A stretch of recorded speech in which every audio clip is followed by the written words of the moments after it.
where your seed's gonna live. They can go outdoors in a garden bed. They can go outdoors in just the soil. They can be inside in a seed starter tray, and then you can remove them and put them wherever they need to go. They can go in a bigger container pot or a smaller container pot. You are going to have to research what the needs of your plants are. This goes back to step one. What is your plant going to need in order to grow effectively?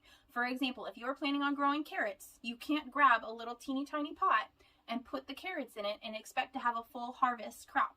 If you're planning on growing carrot microgreens, then you want a long, thin, shallow pan. You're going to plant your seeds in it, and then they'll sprout up and you can chop those sprouts right off. They're not going to need a very big, thick pot like a full-grown carrot would. Tomatoes are another one. They like to be in a very, very deep pot. You don't want to plant them in something too shallow. So if you have a little teeny tiny plant, a little teeny tiny tomato seed, you can plant it in the starter pots and then transfer it. But when you transfer it, don't stick it in like a little 3 or 4 inch pot. You want to stick them in something much bigger because they are going to get some really deep roots. And the more deep roots that they have, the more fruit that they're going to produce.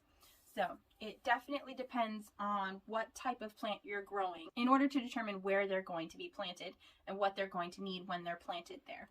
So you've got a lot of choices and a lot of options, but researching in step number 1 is what's really going to help you out.